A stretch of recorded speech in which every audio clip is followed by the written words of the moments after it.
पाठ 11। कब जाओगे अतिथि। तुम्हारे आने के चौथे दिन आज बार बार यह प्रश्न मेरे मन में उमड़ रहा है, तुम कब जाओगे अतिथि।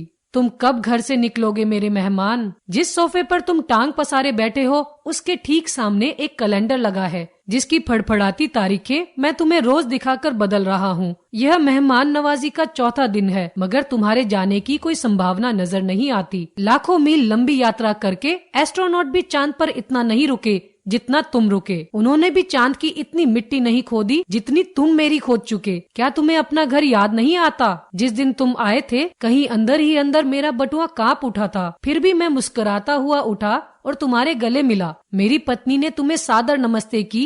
तुम्हारी शान में ओ मेहमान, हमने दोपहर के भोजन को लंच में बदला और रात के खाने को डिनर में। हमने तुम्हारे लिए सलाद कटवाया, रायता बनवाया और मिठाइयाँ मंगवाई, इस उम्मीद में कि दूसरे दिन शानदार मेहमान नवाजी की छाप लिए तुम रेल के डिब्बे में बैठ जाओगे। मगर आज चौथा दिन है और तुम यहीं हो। आज हम उपवास करेंगे और तुम यहीं हो। तुम्हारी उपस्थिति यूं रबड़ की तरह खींचेगी, हमने कभी सोचा न था। परसों तुम आए और बोले लॉन्ड्री को कपड़े देने हैं। मतलब यह है कि जब तक कपड़े धुलकर नहीं आएंगे तुम नहीं जाओगे। यह चोट मार्मिक थी, यह आघात अप्रत्याशित था। मैंने पहली बार जाना कि अतिथि केवल देवता नहीं होता, वह मनुष्य और कई बार राक्षस भी हो सकता है। यह देख मेरी पत्नी की आंखें बड़ी बड़ी हो गई हैं। तुम शायद नहीं जानते कि पत्नी की आंखें जब बड़ी बड़ी होती है मेरा दिल छोटा छोटा होने लगता है। कपड़े धुलकर आ गए, पलंग की चादर 2 बार बदली जा चुकी और तुम यहीं हो। अब इस कमरे के आकाश में ठहाकों के रंगीन गुब्बारे नहीं उड़ते। शब्दों का लेन देन मिट गया।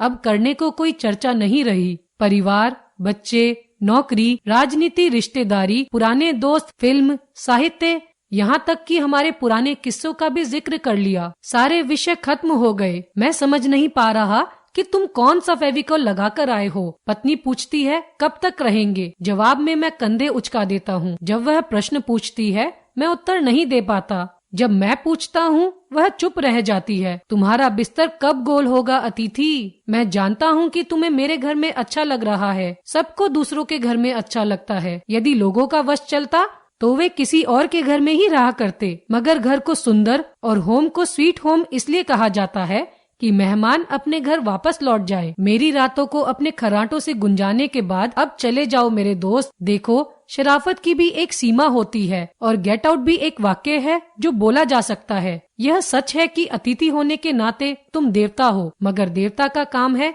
कि वह दर्शन दे और लौट जाए। उफ, तुम कब जाओगे अतिथि।